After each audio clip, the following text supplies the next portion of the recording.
Hello, welcome to Investor Salvage. So today I'll be talking about the different types of Touaregs, ranging from V6, petrol and diesel, TDIs, 2.5 TDI, 3.0, 3.2, 3.6. So a lot of guys have been looking to convert their Touaregs, maybe from diesel to petrol. So today I'll just take you through what you'll need to change and how you're going to do about that. So currently, the one that I'm showing you, these are V6 TDI 3.0 BKS engine to be precise. So a lot of things I have changed. So this car initially was a 2.5 TDI. So I'll take you through some of the things that you'll need to change from the wiring harness, from the ECUs, from the gearbox and everything. So let me take you part by part. So let us begin.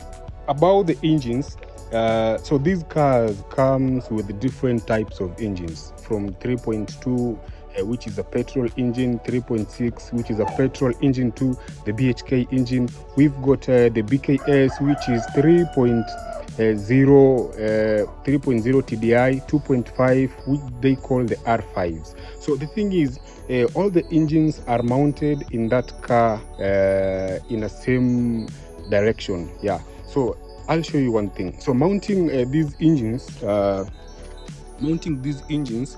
on the chassis of your car won't be a problem. They'll all fit. So the problem comes with the accessories. So when I talk of the accessories, this is what I mean. So let me show you through some of the things that come differently. So first off, let us start with the harness. So here, these are the wires which are connecting to the ECUs. You'll notice one thing. So these are R5, or these are R5 fuse box. So for this fuse box is different. If you'd want to convert maybe your Touareg from 2.5 to 2.5 diesel to 3.0. So here is where the difference is. You'll notice one thing. If you count these sockets, you'll find there are five of them, starting from my left. 1, 2, 3, 4, 5. So these are for the injectors. So being this an R5, it has 5 cylinders. With the 5 cylinders, each cylinder is being supplied through these connectors, as you can see here. So if you want to convert a 2.5 engine to a 3.0, so the thing is, you'll have to do away with all these wiring harness. Okay, another thing I would want to show you. So these are petrol. So these are petrol. These are 3.2 engine wire harness. So you'll notice one thing. So here is where the coil plugs are fitted. You'll notice there are 6 of them. 1, 2, 3, 4, 5, and 6. So these are V6 petrol engine, 3.2 liter engine. So you'll notice one thing. If you're running a car with a 3.2 engine, if you'd want to convert that engine or that car to either 2.5 or 3.0, you'll have to do a complete total change of the wiring harness. Another thing, if you're trying to convert your car maybe 2.5 to 3.0, you will notice one thing. So here are the pipes. These pipes are all connecting to the turbo. Yeah, to the turbo. So you'll notice one thing. From all these pipes, the 3.0 engine comes with two intercoolers. So you'll notice this pipe here has sections to connect the 2 intercoolers. So this aluminum pipe here joining one intercooler to the other. So that is the one intercooler. So for a 3.0 kind of engine, BKS, you'll find that car has two intercoolers. So these are helping the turbo to cool down the turbo. Another thing to note is, for a 3.0 BKS engine, you'll have this diesel filter. So diesel filter, and you have the diesel. So that is diesel. So this is a diesel filter, and here you'll have a cooler. This diesel cooler. So for a 3.0 engine and a 2.5 TDI, these things are different. So let me show you what the difference is. for an R5 or 2.5 TDI diesel, so here is the cooler, and here is the cooler, and this is the filter. So you'll notice there's a difference. There is some difference when you compare the two. Even this has some sockets connected to it. So these are Touareg, these are diesel, but a 2.5 TDI. Others call it an R5. So the cooling system, the fuel cooling system, the diesel fuel cooling system are totally different from all the versions. So let me talk another aspect. So let me talk about the gearbox. You'll notice one thing. For all diesel engines, their gearboxes, the bell housing, this is the bell housing. The bell housing are bigger as compared to the petrol. So you'll notice one thing, that is the gearbox oil pump, the one which you can see a shaft. Place the shaft around there. So these gearboxes are different. If you'd want to change your engine either from diesel to petrol, you'll have to do a complete conversion of the gearbox. So for example, a person might ask, I have a 2.5 diesel engine and I'd want to put a 3.0 diesel engine too. Will I just change the engine and preserve my gearbox? No. The thing is, you'll have to change both the engine and the gearbox, since the reason being the bell housing, so these parts here won't be compatible with the other gearbox, and the torque which diesel produces is not the same as a smaller engine, maybe 2.5 diesel and a 3.0 diesel engine. The torque won't be the same. So the thing is, you'll have to change both the engine and the gearbox. So let me show you an example of a petrol gearbox. Here is an example of that petrol gearbox. So here is the torque converter. You'll notice one thing, even if you look at the diameter, comparing this diesel engine, the diesel engine, and the diesel engine gearbox and this petrol gearbox, you'll notice one thing. This one looks smaller, the bell housing, very small as compared to any diesel engine. So the thing is, if you'd want to convert maybe your car from diesel to petrol or petrol to diesel, you won't use the same engine. The one thing that maybe you'll use, or that is, I've just confirmed that you'll use, this is the transfer case. The transfer case from all the gearboxes are the same. So you'll use this, as compared to the bell housing, which you won't use. So the transfer case, all the sockets and everything are the same. So that is the only thing that you might use, and even the shafts. When I talk of the shafts connecting the transfer case to the front, wheel and the rear wheel, so the distance are all the same. So let me talk about the other aspect. Another aspect to consider are the ECUs, or the computers. So here is where the memory is stored to run your engine effectively. So here's the thing, you'll have to change, like for example, I have this ECU, these are 3.0 TDI engine, and these are 2.5 R5 engine. So the thing is, you won't use this to run this engine. So different messages, different codings and everything. So you'll have to do a change. You'll have to change that ECU to, if you, for example, you're doing a 3.0, you're changing from 2.5 TDI to 3.0 TDI, you'll have to do a complete change of the ECU, the computers. So this is one thing that you'll have to put in your budget if you'd want maybe to convert your car from a 2.5 to 3.0. So let me talk you through to another aspect. Let's talk about the exhaust. So you'll notice one thing,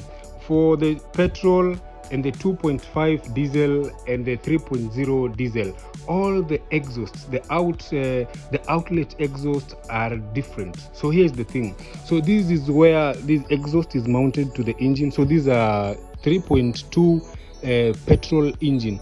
So these exhausts, if you converting your 3.2 petrol engine to a diesel, you'll have a complete turnaround when it comes to the exhaust. So let me show you an example of a conversion that I did from a 2.5 to a 3.0. Me here, these are 2.5 TDI diesel engine. So converting this exhaust from a 2.5 to a 3.0, I had to do a complete changeover of the exhaust system. So you'll notice one thing. So this type of exhaust emits from the right, but for the 3.0 BKS emits from this other direction. So having this won't be of help. So the thing is, you'll have to change the complete exhaust system until the back of the engine. So let me just show you a sample of an exhaust system which is attached to a 3.0 BKS engine.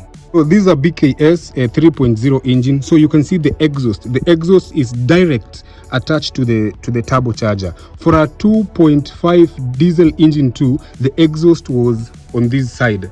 So this is the right side, but for a BKS, the exhaust is on the left. So one thing you'll have to do is you'll have to do a complete changeover of the exhaust system. So the thing is, if you're running a car which previously was a 2.0 diesel TDI, and you'd want to convert it into a 3.0, you'll have to do a complete changeover of the exhaust, since the existing exhaust from a 2.5 diesel won't help you when it comes to this conversion. So you'll have to put that in your budget, knowing that you'll have to change a ton of things. Okay, so let me take you to the next aspect. Another aspect not to forget. So this metal or the cross member that you're seeing here, this holds your gearbox to the body. So if you're doing a petrol 2.5 diesel 2.5 TDI to 3.0 TDI, 3.0 TDI, you'll have to change these two. Why? Because the dimensions of these holes attached to the body won't be symmetrical. When I talk of being symmetrical, is you'll find some variations as far as connecting these to the body is concerned. So you'll have to do a complete change of this if you'd want to put in a 3.0 engine from a 2.5 TDI engine or R5. You'll have to change this cross section too. Why? Because your gearbox at the back won't be held to the body. So let me show you another aspect too.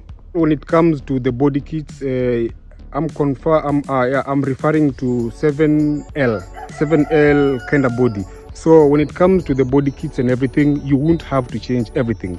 You won't have to change anything, since the fenders, the bonnet, the boot, everything will remain constant. Even if you're doing a 3.0, 2.5, 3.6, as long as you're doing on that 7L body, you won't have to change anything, the fenders or anything. So like for example, the car that I'm having here, this was initially a 2.5 TDI. You'll notice one thing, since the vents that you're having here, so this vent that you're having here was to allow air to come to the cooler, the cooler. Yeah, that cooler which cools down the turbo. So you'll notice one thing. So this head one for the BKS will have two. So I'll have to look for a way that I'll have to make this stone guard look as the same to what is on my left. So some few things. When I talk of the suspension, the cross member, the subframe, the steering racks and everything, so that will remain constant. You won't have to change anything as far as converting is concerned, or the conversion is concerned. So what you'll have to have in place while doing this is a lot of maybe some few things to change here and there, comparing or regarding the kind of car that you'd want, or the kind of engine that you'd want to put in your car. For the radiators, the cooling system, I noticed one thing about the 3.0 and the 2.5. You'll notice that the reservoir, the cooling system, I realized that there is this reservoir. So the coolant reservoir comes with some adjustments that you can do. So you see, for this is closed because it was being used with a 2.5 engine. So if you're using a 3.0, so you'll have to use this. You'll have to take this out and maybe position it somewhere. Another thing that maybe you'll have to change where the MAF sensor is attached. So you'll notice one thing: the direction at which this MAF sensor is attached to the turbo, it is different as compared to diesel, 2.5 or even petrol. So those are the few things that maybe you'll have to change. So of course I've just talked you through about the fuse box. You'll notice that when it comes to the 3.0 and 2.5, there are some fuses which are missing because these are V6. These are 6-cylinder, and the 2.5 R5. That car is a 5-cylinder. So from the wires and everything, so you'll have to change that. So a person might ask, what budget am I supposed to have for this conversion? So depending from where you'll be sourcing your spares, you'll be driven from 350,000 Kenyan shillings to stretching it to even maybe 500, depending with the kind of team. When I talk of the team, the mechanics and the garage that you'll be working, where you'll be sourcing your spares to make that a dream come true. A lot of people are changing their petrol engines to their diesel engines. So the best thing would be, if you'd want to do a conversion of either type, just have to buy a half cut. When I talk of a half cut, you'll have to buy this car cut from this section. So this section downwards. So you'll have a complete of everything. Maybe if it is a 3.0, you'll have everything that you'll need for your conversion, as opposed to buying things piece by piece, which will at the end turn out to be very expensive. So if you're driven by that, then you'll have a very smooth and a nice conversion. So that is all you need to know when it comes to converting your Touareg 7L from either diesel, petrol, with the variations of engines that are there. So it is not an expensive affair if you do it right. So let us meet on our next video.